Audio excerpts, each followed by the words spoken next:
So, Srdan Golubović, Yes, yeah, Golubović. Golubović, welcome to the 47th SIFF Virtual Film Festival. We're all exploring this with your film Father, or Otec. Otac, yeah. Yeah, Otec. So my name is Maryna Ajaja, and I'm senior programmer at SIFF, and this is my 21st year. So let's start. I know quite a bit about your film because I read a lot, but our audience doesn't know, and probably you've answered this question, but let's just go through it. So was the story based on true events? Yes, story is inspired by true event and true man, and it happened 5 years ago. I read one article about a man who walked from his hometown to Belgrade because social center took his kids, and immediately I was interested about that man and his story and what happened there. And in that moment, he was already in front of Ministry of Labor in Belgrade, and I came there and I met him and I started to talk with him. And you know how it works with the filmmakers. Sometimes you don't know exactly why you are so touched and interested by some character or some story. But I felt two things. I felt that there is something very exciting in the fact that I can make a film about a man who is walking all around Serbia, some kind of Balkan, Paris, Texas, because Paris, Texas is one of my favorite films.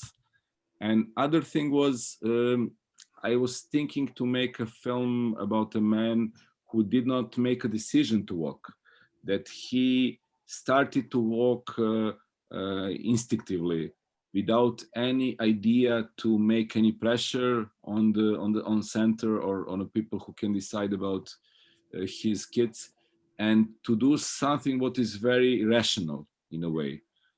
So that combination, that mixture of visual aspect of a man who is walking through the whole country, beautiful country, Serbia is beautiful country, by completely destroyed or very much destroyed by politicians in last many years.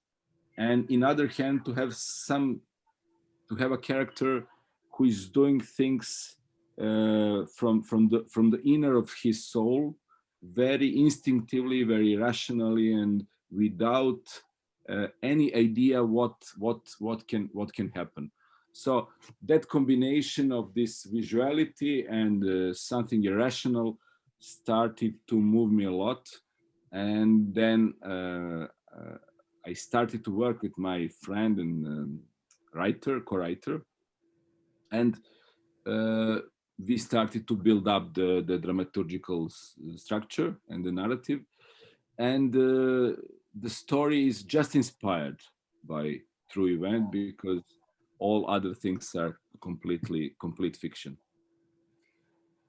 So getting back to the actual event, because I'm so curious that you left your house and went down there when you heard about him on television, I take it. Yeah. What did you say to him?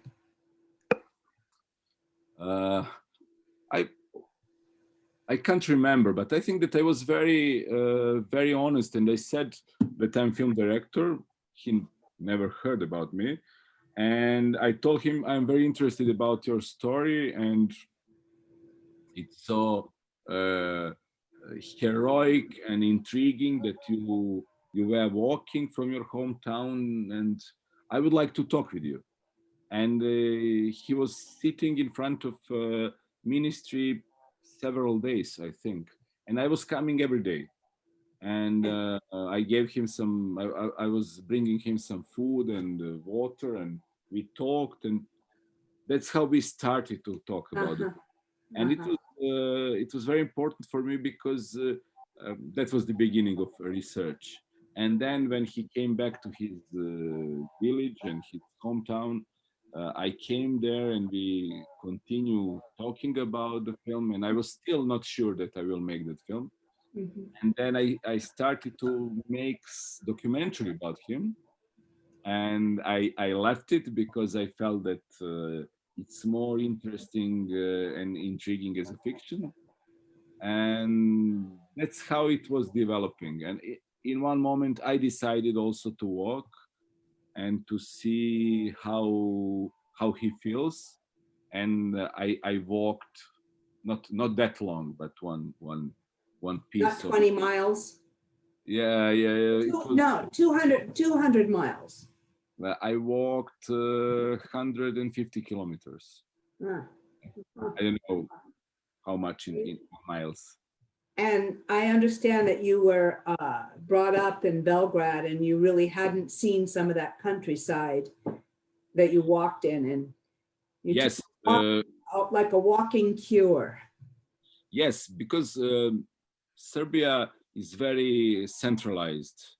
And it's a big difference between Belgrade and the rest of the country. And when you go out of Belgrade, you can see real poverty. And it's very, very different than Belgrade. And for me, it was interesting and exciting to discover my own country.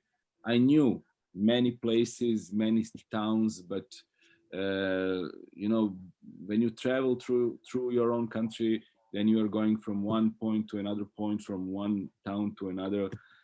But what I learned from this journey, I learned to discover my country between towns. What is the most interesting?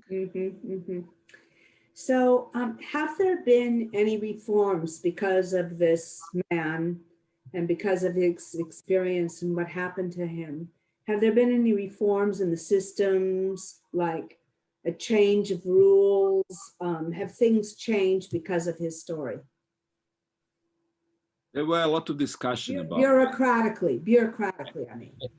There were a lot of discussion about that. And at the end, he had a lot of attention in medias, especially after the premiere and after premiere in Berlin, and after what was the most important here, after the premiere of the film on national television.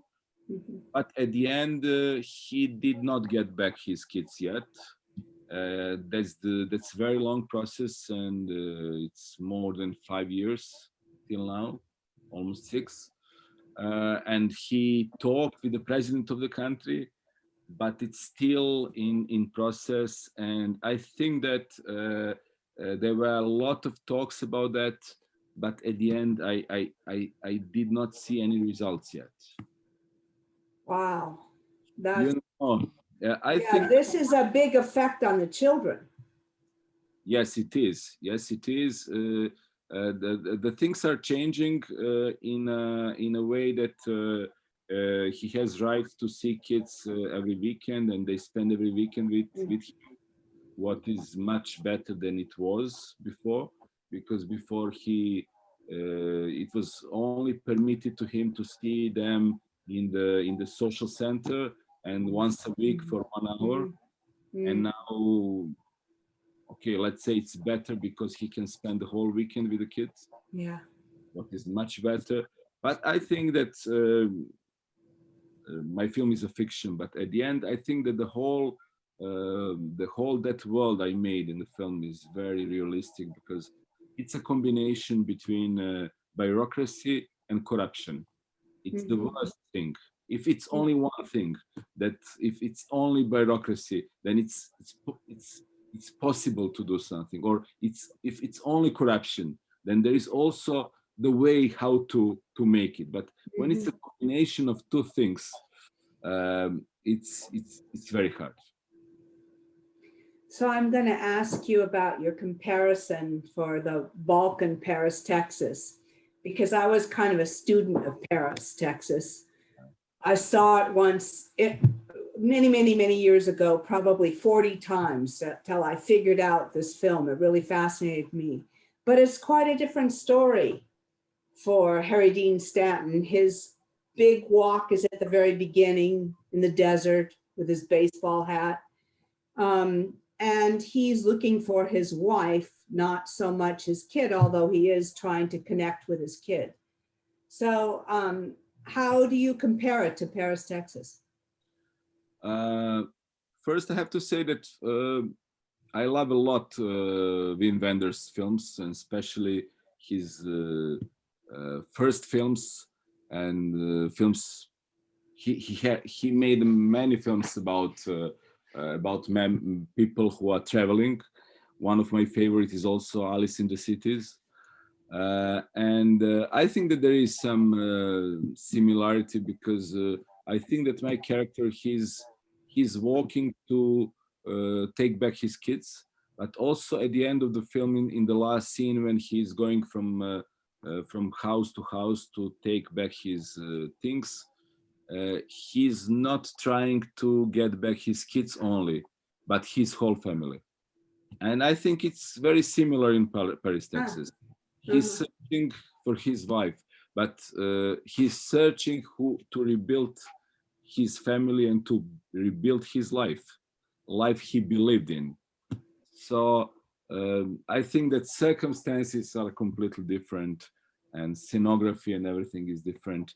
But I think that family is something what is basic in both films. Not only love, but idea of having a family and having some normal life. Mm-hmm. In my film, maybe it's different because only in one thing that my character, he's completely emotionally destroyed man because of the poverty, because of he lost his job, and for him that long walk, it was the only way for him and the challenge to take back his dignity, what was the most important for him. Because in the moment when he took back his dignity, he started to walk in completely different way. So that was his path. So at the end of the film, in the last scene, he's fighting for something what he had before the beginning of the movie. But before the beginning of the movie, he could not realize and see what he has. Yeah, okay. I understand that. How did you get Goran Bogdan involved? Yeah, it was complicated, a long process. I always do it. It's my fourth film, and I By the way, Circles was at SIFF. Yes. Yeah. I remember. Yeah. Yes, I always do a lot of auditions, and for me, it's always an important process to find the actor, especially the main character. And I never write a script for someone. I always like to have freedom to change my mind and to rethink and to discover some new faces. And Goran is an actor from Croatia. He was born in Bosnia and Herzegovina, but studied in Croatia, and he lives in Croatia.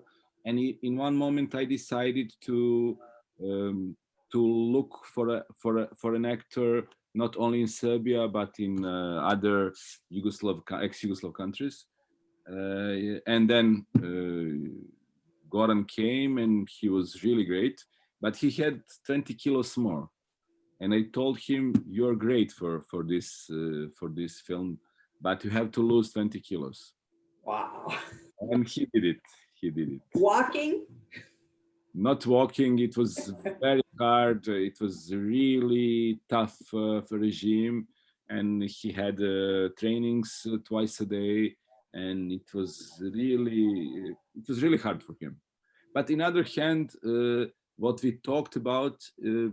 I think that when he lost 20 kilos, that something important happened in him, because he felt uncomfortable. He started to feel uncomfortable in his own body. And for me, it was very important. Yeah. It was not manipulation. I talked Mhm. about that. It was not my, how to say, hidden Intention. No, no, we talked about that. Yeah. You said that you make films for audiences. And could you talk a little bit about the difference between a film made for an audience and a film just made for the director? I don't know. There is one nice, beautiful sentence by Andrei Tarkovsky who said that if his film changes life of one single person in the world, that for him it means something. So I think that I'm trying to make films which can provoke.